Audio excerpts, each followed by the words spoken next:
Hi, my name is Mae Krause, and my project is titled Postpartum Neglect and Erasure: Obstetric Violence in the Lives of Postpartum Individuals in San Jose, California. My mentor was Dr. Veronica Miranda from the Anthropology Department, and my reader was Dr. Alice Villatoro from the Public Health Department.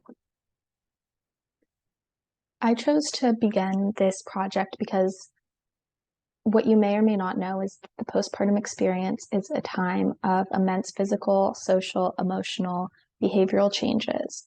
Over 90% of birth givers report experiencing at least one physical health problem 2 months after delivery. At least 60% reported having more than one physical health problem.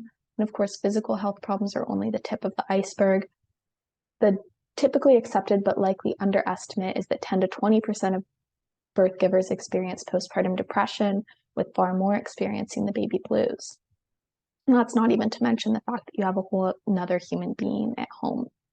Now, this is especially significant because, well, you might think, well, these people can just go to the doctor, get some medication, get some treatment. Most people don't have access to that type of care on a reliable level. The American Academy of Obstetricians and Gynecologists reports that over 40% of people never attend a postpartum care appointment for themselves.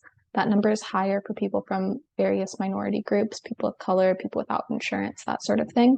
And even for those who do go to the doctor, 68% of family physicians reported that they never refer postpartum patients for maternal depression treatment, even when they report symptoms. So you might be having any of these problems that are illustrated in this word graphic over to the left, but you're still not going to be receiving the care that you need unless you are one of the lucky ones with good insurance or money to private pay for the care you need.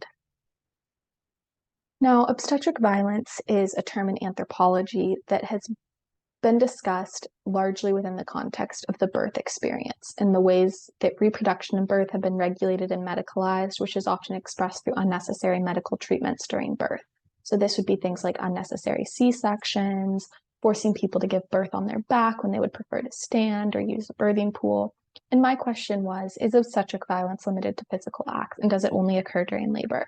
And through my research, I found that no, it is also seen through neglect and erasure of the personhood of the person giving birth, and before, during, and after labor. So this is the methodology that I used for my thesis. It was basically a digital ethnography of hospital resources. I chose to look at digital spaces because they are easily accessible and hospitals are recognizable and usually trusted. Most people, especially people on public insurance or without insurance, use hospitals to give birth. Hospitals are the last time that many of these people are seeing a healthcare provider, especially one that's focused on them. So the hospital is a reasonable place where people would look back to for information. Of course, these websites and resources are free and easy to access. I looked more specifically at 6 medium to large hospitals in the broader San Jose area. Each had a labor and delivery ward, also happened to have a NICU, although that wasn't one of the criteria that I used when selecting them. And each of them also accepted Medicare, Medi-Cal, Medicaid, that sort of thing. Because I really wanted to ensure that we were looking not at the birthing centers in Palo Alto, which are only for people that can pay out of pocket, but at the hospitals that are serving everybody. And I also wanted to note that I was investigating structures and systems, not individuals. I wanted to understand the broader patterns of hospital practice, the resources that are shared on a wider basis, not what one individual doctor tells to their individual patients. And what I found is illustrated in some of these graphics. This graphic on the left is a chart of 3 of the hospitals and their resources. As you can notice here, only 2 of their total 28 resources mentioned postpartum health at all. And one of those resources is pictured on the other side here. And it is on page 17 out of 24 in a booklet for new parents giving birth at one of the hospitals. It's a decent blurb about postpartum depression, but you should know that there's no information about postpartum hemorrhage, other postpartum mental health conditions like postpartum anxiety, all sorts of other things that are definitely very relevant to patients, especially those that aren't receiving other medical care postpartum. So this brought me to 3 main concepts that I discussed in depth in my thesis. First is that hospital resources illuminate a pattern of neglect and erasure of the birth giver after the birth. So during birth, before the birth, the birthing person is definitely respected and treated, and a lot of the medical care focuses on them. But after birth, the information and care shifts to the baby, not the birth giver.